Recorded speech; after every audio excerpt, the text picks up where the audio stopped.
Treason. That is the word now echoing through the halls of Washington, D.C. after a classified leak tried to sabotage President Trump's greatest military victory, Operation Midnight Hammer, and the media ran cover for our enemies. But here's what they did not expect. President Trump just ordered a massive crackdown, and Joy Behar may have accidentally exposed the whole game. While our military was dismantling Iran's nuclear capabilities and putting China on notice, Joy Behar was melting down on national TV with one of the most bizarre pro-China distractions we've ever seen. And now the cover is unraveling. Who leaked the intel? Who helped China bypass sanctions by buying oil from Iran under the radar? And why is the legacy media pushing one debunked report while ignoring the truth confirmed by the CIA, the IDF, and Tulsi Gabbard herself? Well, this isn't just about a media meltdown. This is about national security. This is about a political sabotage at the highest level. And this is about a president, Donald J. Trump, saying enough. The gloves are off. The crackdown has begun. And somebody's going to prison because, and we need to talk about the leak, the shocking ties between China and Iran, the Behar meltdown that the media wants you to forget, and how Trump just flipped the script again. So guys, just days after President Donald J. Trump authorized Operation Midnight Hammer, a joint U.S.-Israeli precision strike that devastated Iran's illegal nuclear program, a classified Pentagon report was mysteriously leaked to the media. But this wasn't just a rogue report. It was labeled low confidence, incomplete, and unverified.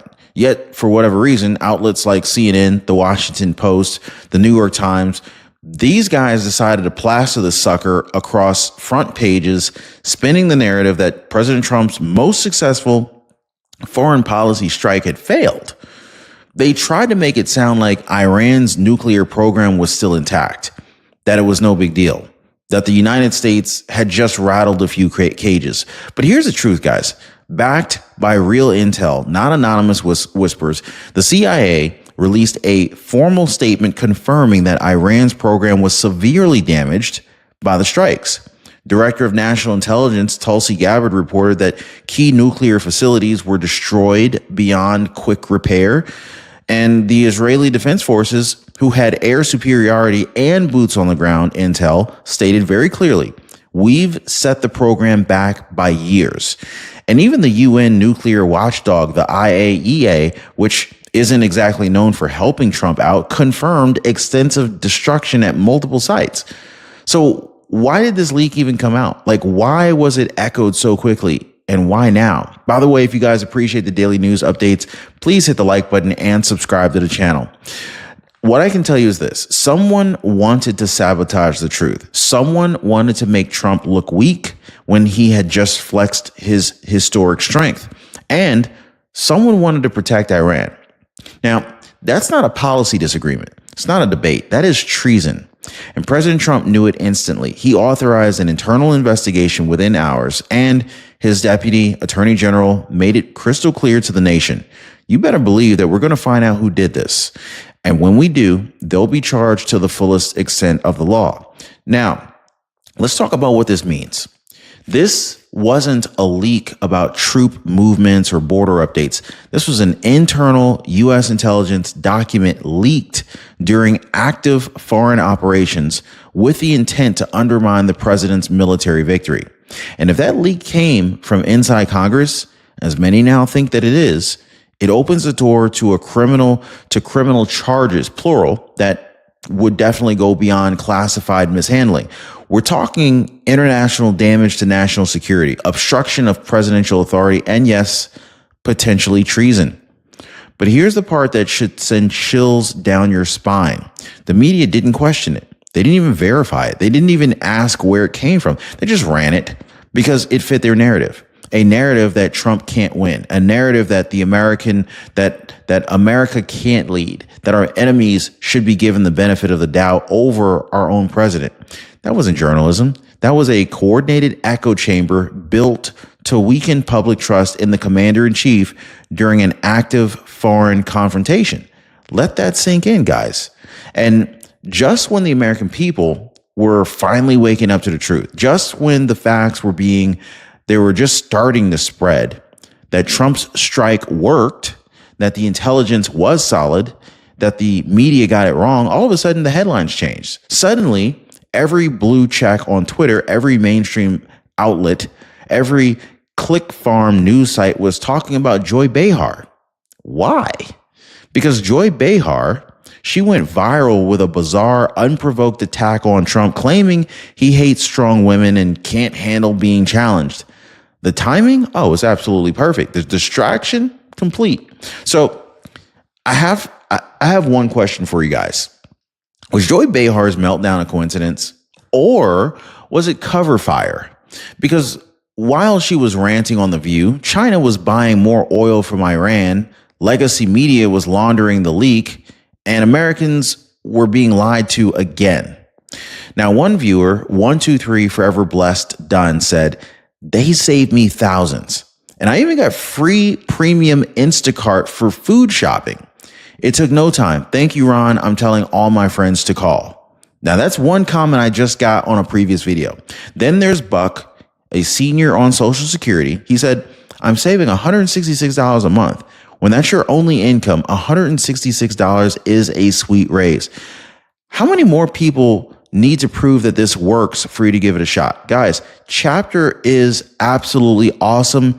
And these folks that I've just shared the comments from, they call Chapter. And it is absolutely amazing. $166 a month saved? Really? Free premium Instacart for food shopping? We can't make this up.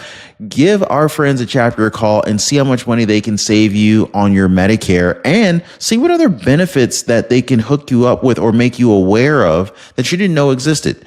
So I'll leave the number down below, 909-563-8279, or hit them up on the web at askchapter.org/Ron. And if it helped them, it could help you. So now let's talk about Joy Behar, shall we?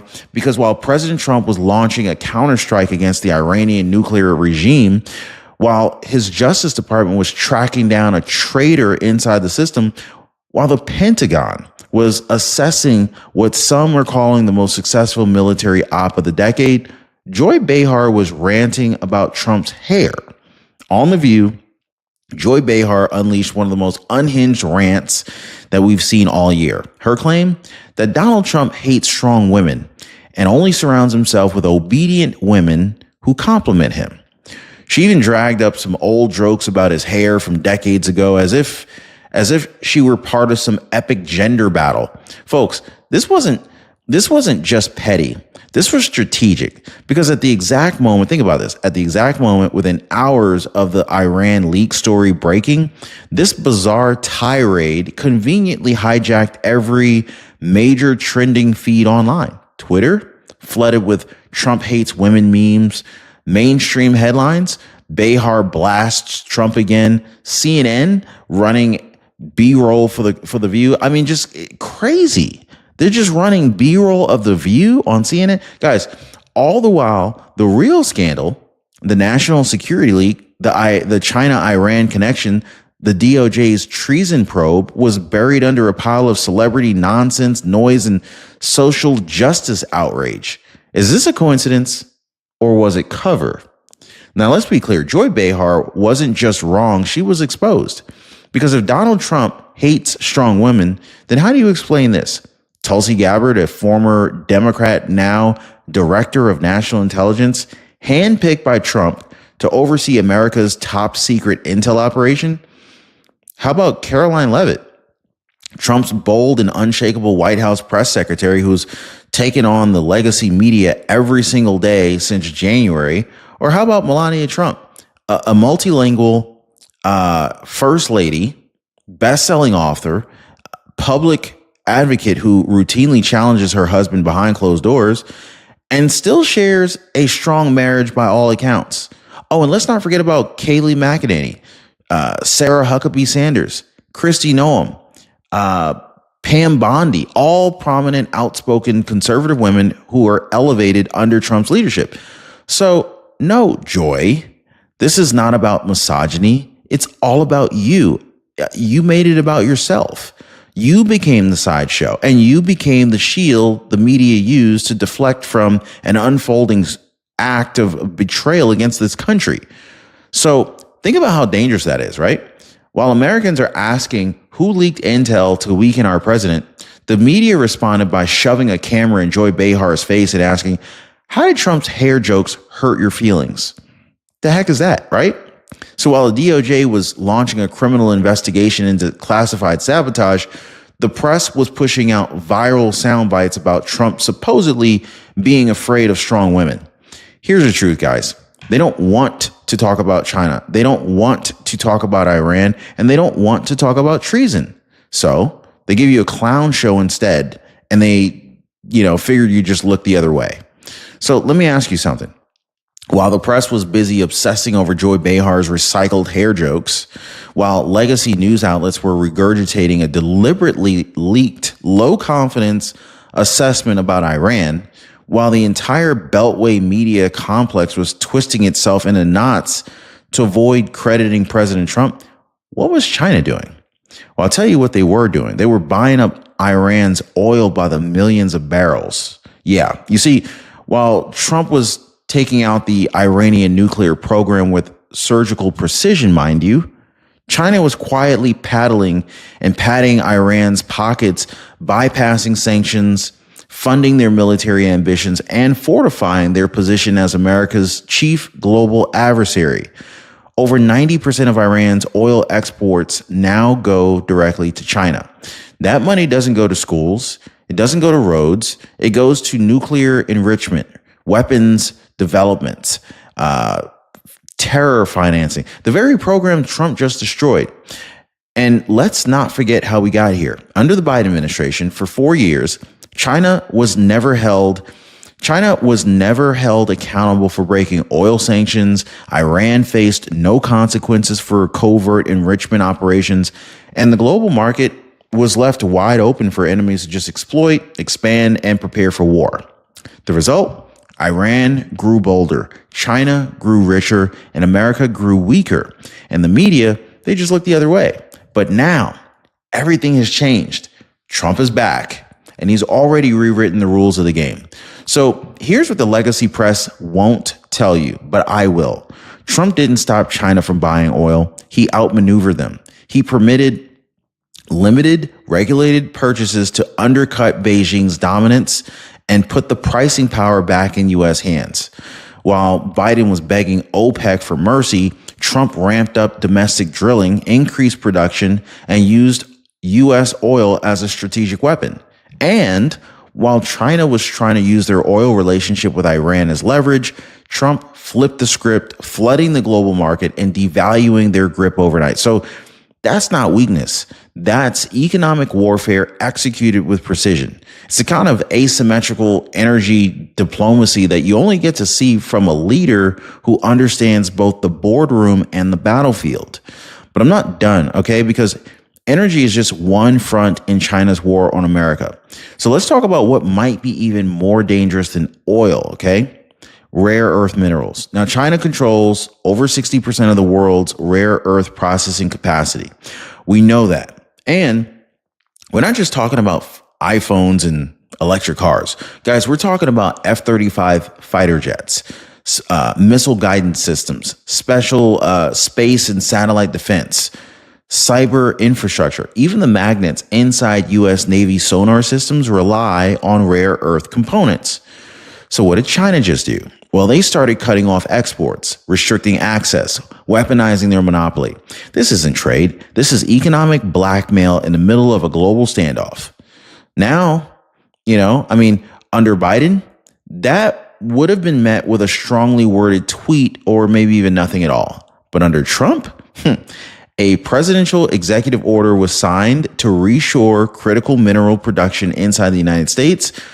Trump went ahead and fast-tracked permits, removing environmental red tape, and authorizing new mining operations in Texas, Wyoming, and Alaska. So basically, Trump just put a big old middle finger up to China and their whole deciding to cut us off of rare earth minerals. Oh, and perhaps most importantly, Trump authorized the DOJ and State Department to launch sweeping investigations into Chinese nationals embedded in U.S. research labs, government-backed universities, and think tanks.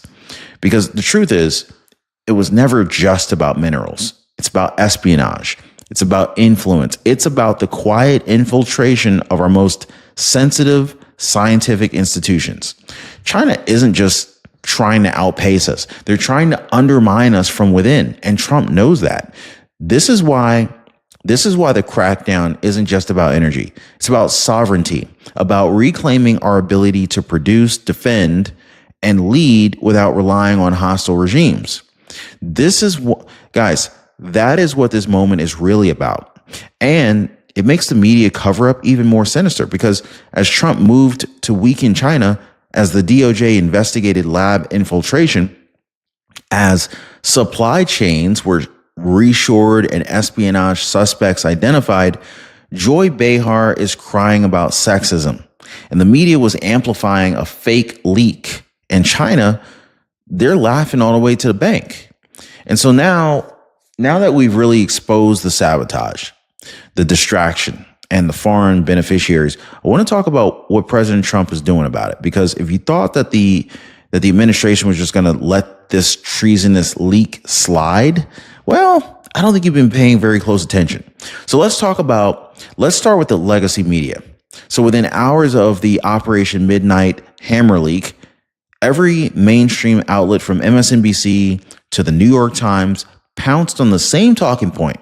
Trump's strike was exaggerated. Iran's program is still fine. Anonymous intel sources say damage was minimal. There was no sourcing, no counterbalance, no accountability. They ignored confirmation from the CIA. They ignored statements from the Israeli Defense Forces. They ignored direct reports from the IAEA. Why'd they do that? Because those facts didn't fit their narrative. Because those outlets would rather protect a leaker than credit Trump for taking down Iran's nuclear ambitions.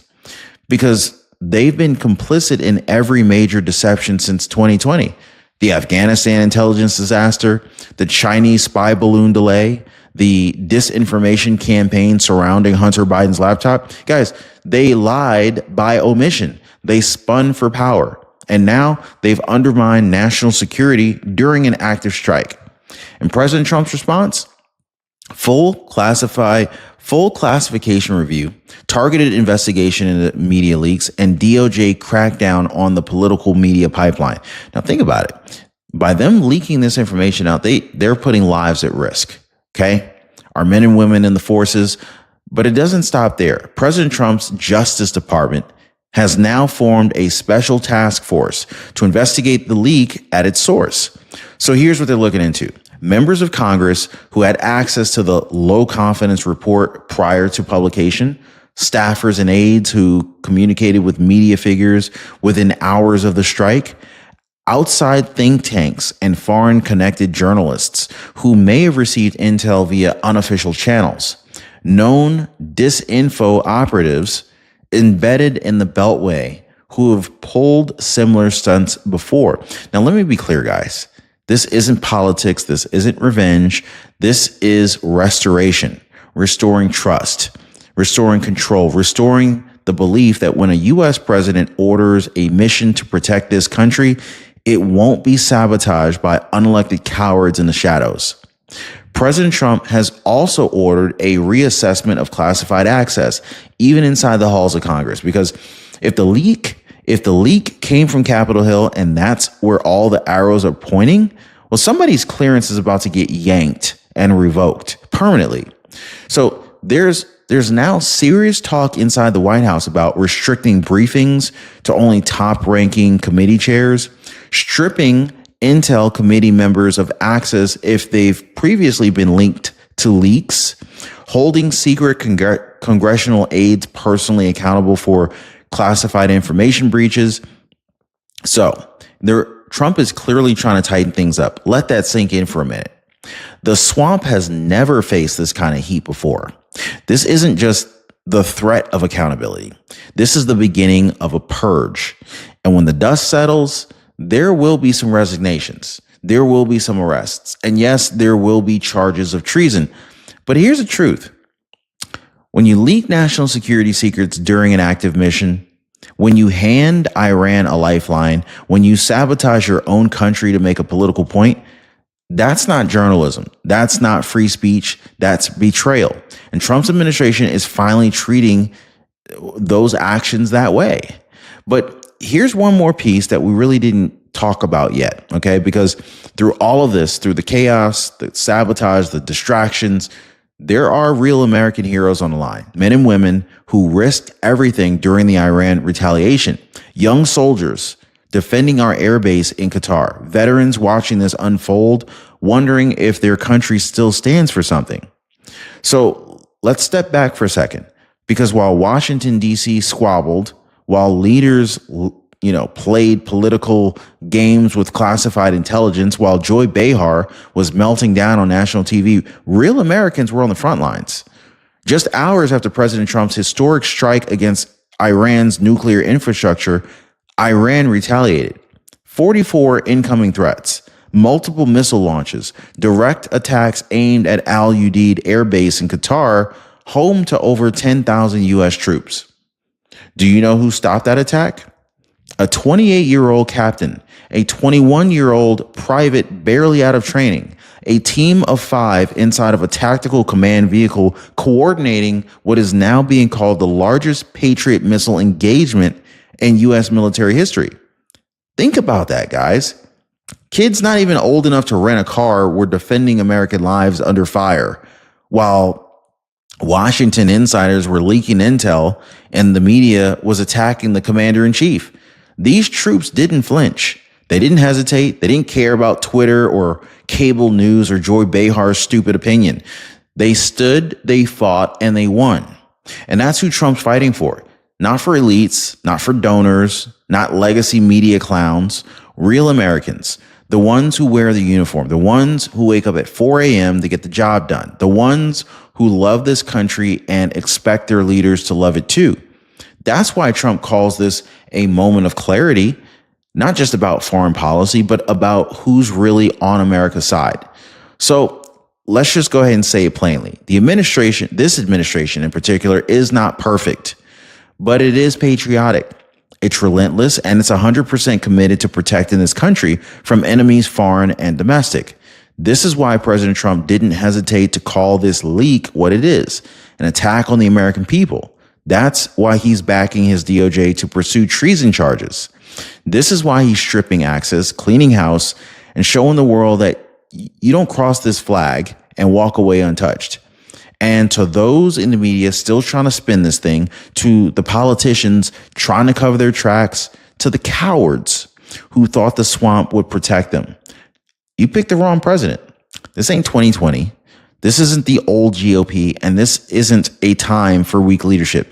This is America first, again. And if you betray this country under President Trump, you better believe there will be consequences. So if you believe in the truth and this nation's comeback, hit the like button. Share this video with someone you know, with everyone you know. And stay tuned, because this story is far from over. The swamp has been warned, and I think the reckoning has just begun. We'll see you guys next time.